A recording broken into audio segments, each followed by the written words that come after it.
Salut tout le monde, je vais mettre en ligne une série de vidéos qui concerne la correction des travaux dirigés de l'électronique de base SMP4. Et je commence par le premier exo. Question A. Soit le montage de la figure 1, la voilà, calculé par le théorème de Thevenin des courants I1 et I. Refaire la même étude en appliquant le théorème de Norton. Ici dans cette vidéo, je vais me contenter de calculer le courant I1 et je vous laisse le courage de calculer vous-même le courant I. Donc, pour pouvoir appliquer le théorème de Thevenin, il faut enlever cette branche. Donc, la voilà, R1 et E1, la branche AB. Et je vais dessiner le reste du circuit.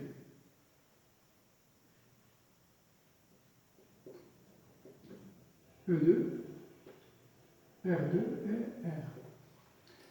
Donc, le théorème de Thevenin dit que cette partie du circuit, on peut lui associer un générateur de Thevenin et une résistance de Thevenin. R Thevenin et E Thevenin. Voilà la borne A et la borne B.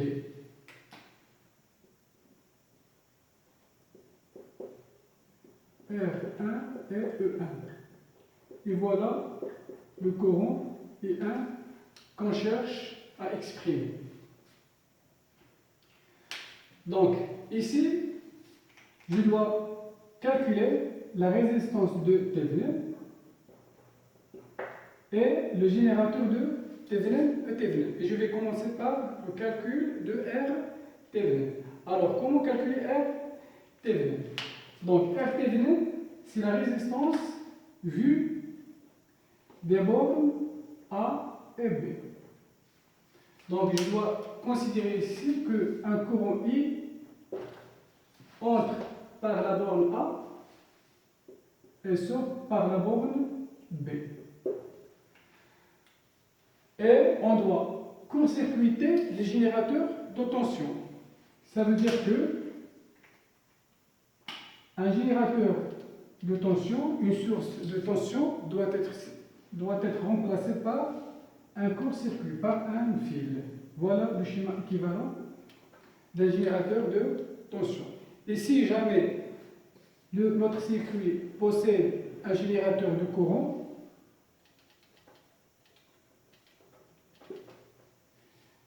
ce générateur doit être remplacé par un circuit ouvert. Donc ici, notre circuit possède une seule source de tension. Donc cette source doit être remplacée par un court-circuit, par un fil.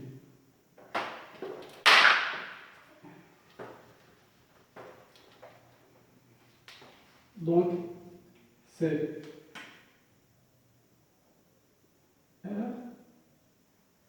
R2. Donc R Thevenin, c'est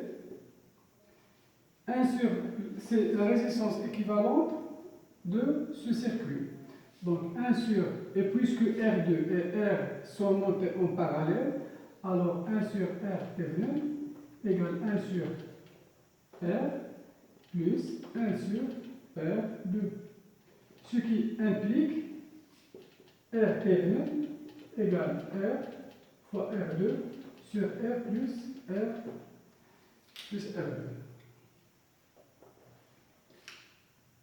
E Thevenin. E Thevenin, c'est la tension à vide entre A et B. Voilà E Thevenin. C'est VA moins VB. Mais on doit cette fois-ci considérer que le courant I est nul, qui entre par la borne A, puisque E Thevenin, c'est une tension à vide, c'est-à-dire le courant I qui entre par A est 0. Alors, j'obtiens ce circuit. R R2 et E2. Et je dois exprimer mon générateur Thévenin en fonction de R, R2 et E2. Donc, j'oriente ici un courant I que je le note IX, aléatoirement. Alors, je retrouve ici le même courant IX.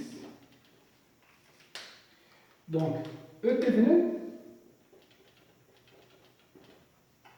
c'est VA moins VB. Voilà A, voilà B. Donc, E Thévenin, c'est VA moins VB. Ici, le courant I circule cette branche vers le bas. Alors, voilà E Thévenin.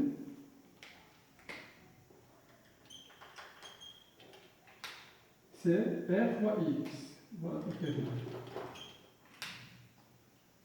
C'est R fois IX.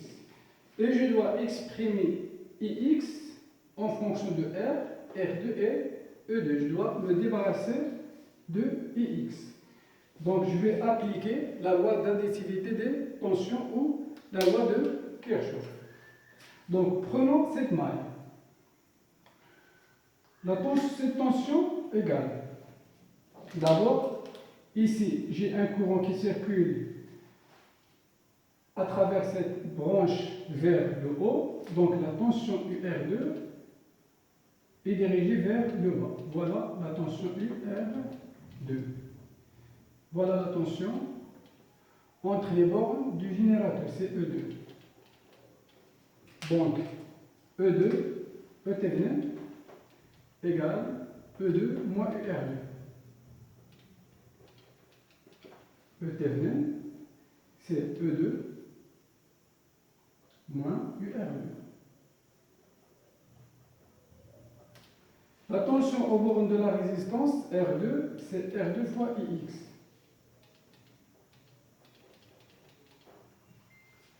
E Thévenin, c'est R fois X, puisque ici la tension est vers le haut et le courant vient vers le bas. Donc E Thévenin, c'est R fois X égale E2 moins R2 fois X. D'après cette équation, j'isole IX. Donc IX, c'est E2 sur R plus R2. Et je remplace IX par son expression pour obtenir E Thévenin. Donc E Thévenin, c'est R fois IX. IX, c'est E2 sur R plus R2.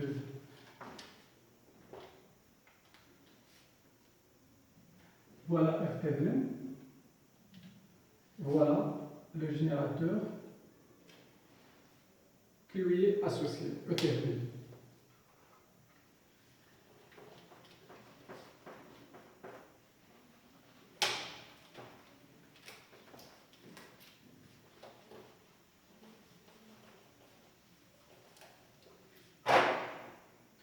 Notre schéma équivalent de tout à l'heure est constitué de la branche AB, R1 et E2.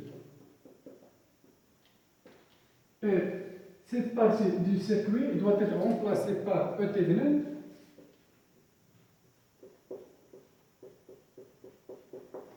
et la résistance de Thévenin. Et voilà le courant I1 qu'on cherche. Alors, comment calculer I1? En fonction de R1, E1 et E Thévenin, on l'a déjà calculé, et R Thévenin qui est égal à R fois R2 sur R plus R2. Donc, je vais utiliser la loi de Kirchhoff. Voilà la tension E1. I1 est dirigé vers le haut, alors la tension UR1 est dirigée vers le bas. Je retrouve ici le courant I1. la tension entre les bornes du générateur de Thevenin est dirigée vers le haut. Voilà E, Thevenin.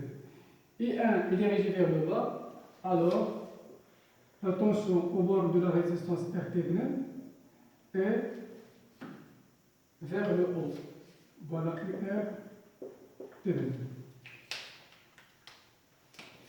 E1 moins UR1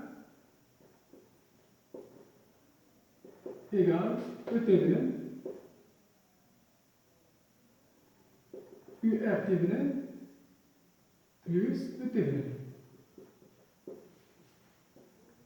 E1 moins UR1, la tension au bord de la résistance R1, c'est R1 fois I1. Égale UR Thevenin. UR, c'est-à-dire la tension au bord de la résistance de Thevenin. C'est la résistance R Thevenin fois I1. Plus E Thevenin. Donc, I1 égale, c'est E1 moins E Thevenin sur R1 plus R Thevenin.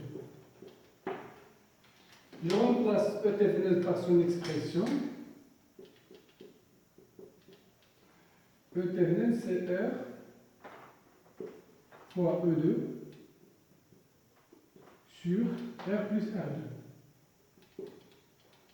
Divisé par R1 plus R Thevenin. R Thevenin, c'est R fois R2 sur R plus R2. Voilà l'expression du courant I1 qui traverse la résistance R1. Et on va retrouver la même expression, mais en appliquant le théorème de Norton.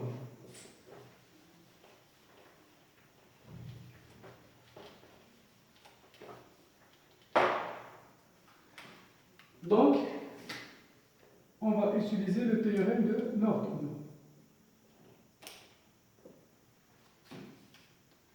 Donc, j'enlève la branche AB, comme je l'ai fait pour le théorème de Thevenin. Donc, je vais enlever la branche AB, R1, E1. Et je vais dessiner le reste du circuit. Voilà A, B, B, A. Je calcule R Thevenin, plutôt R de Norton, égale R de Norton est égal à la résistance de Thevenin. Cette résistance est vue des bornes A et B. Et on considère que le courant I entre par la borne B et sort par la borne A. Donc R Norton, c'est R fois R2 sur R plus R2. E2 est un générateur de tension, donc il doit être remplacé par un fil. Donc R Norton, c'est R fois R2 sur R plus R2, puisque R et R2 sont deux résistances montées en parallèle. Alors, cette partie, d'après le théorème de Norton, doit être remplacée par, on peut lui associer un générateur de Norton en parallèle avec la résistance de Norton.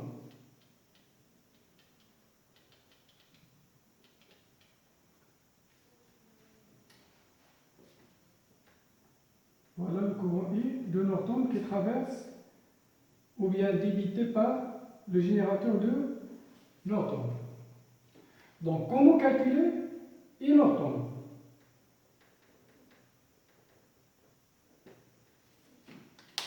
Donc, I Norton, c'est le courant qui traverse la branche A et B. Mais cette fois-ci, on doit court-circuiter la branche A et B pour calculer le courant I Norton. Je répète, le courant I Norton, c'est le courant qui traverse la branche AB en la court-circuitant. D'accord? Donc, je vais court-circuiter cette branche AB. Voilà.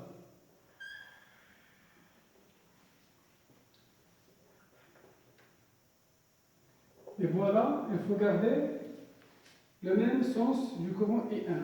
Il faut faire attention. Voilà le courant I Norton. Donc, je dois court-circuiter la branche BA. Et le courant qui circule cette branche BA, c'est le courant de Norton. Donc, comment calculer cette valeur de IN? Donc, je vais reprendre le dessin.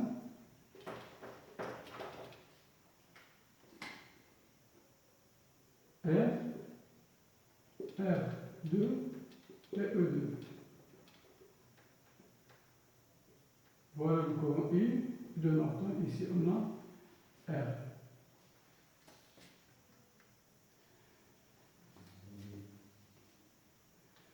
Donc, comment calculer ce courant I Norton? Donc, ici, je vais appliquer la loi d'additivité de tension. Ici, on a un courant, par exemple, I1.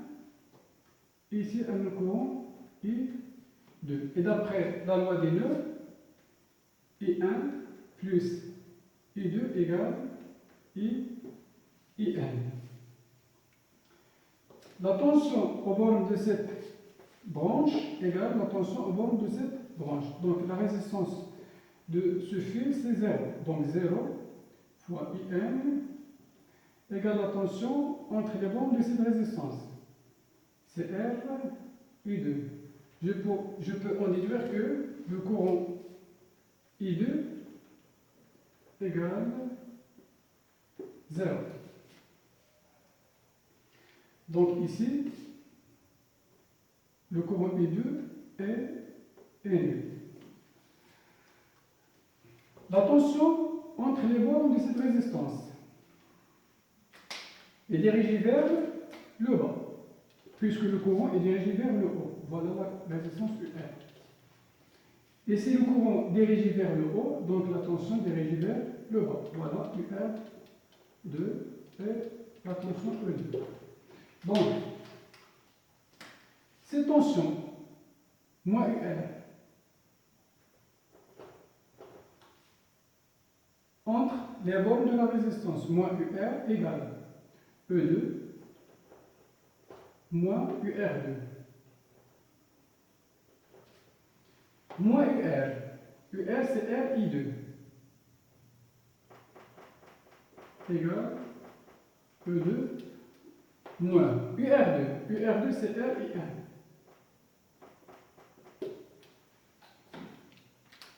I2, c'est 0. Donc, I1, c'est E2 sur R.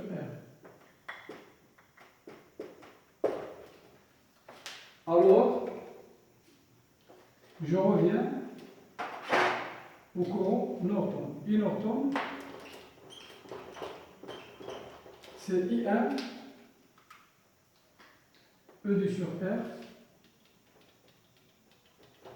plus I2. I2, c'est 0.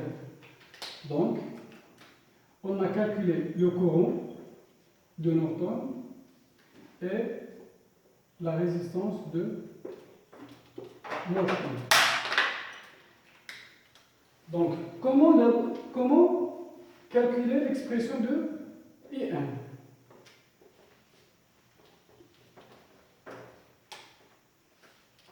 E2 sur R. Donc, je reprends ma branche R1E1.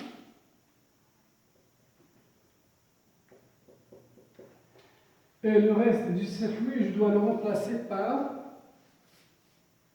le générateur de Norton en parallèle avec la résistance de Norton. Voilà R Norton et I Norton. Et ici, j'ai le courant I1 qu'on cherche. Donc, comment calculer le courant I1 en fonction de E1, R1 et IN et Rn. Alors, ici je prends un courant dans ce sens, Ix. Donc je vais utiliser d'abord la loi des nœuds. La somme des courants entrants égale la somme des courants sortants. Donc I1 est un courant entrant plus Ix, c'est un courant entrant plus IN égale la somme des courants sortants, c'est 0. Cette tension égale celle-là. Donc ici, j'ai la tension UR1. E1.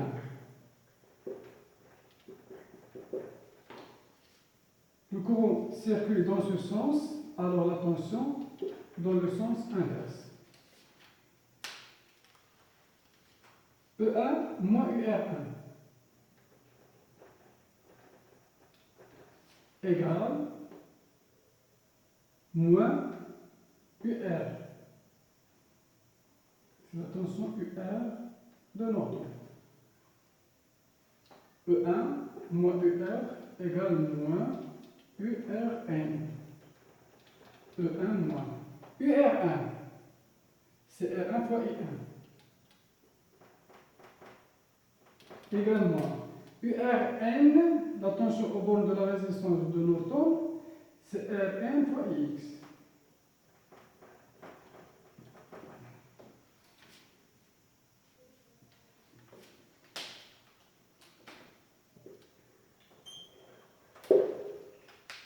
Je cherche I1.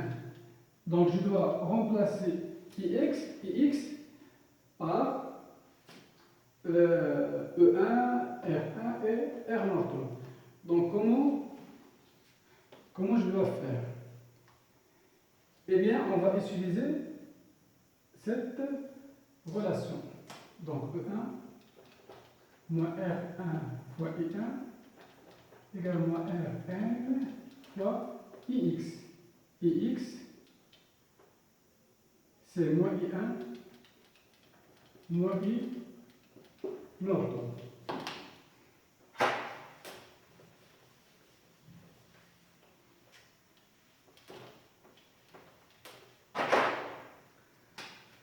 Alors E1 moins R1I1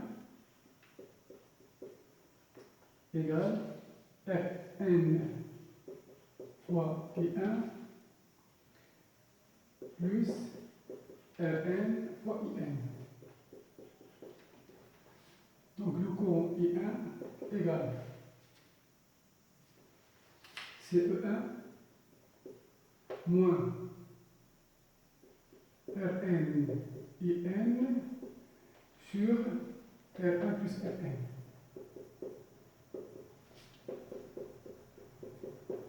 Rn c'est R fois R2 sur R plus R2 fois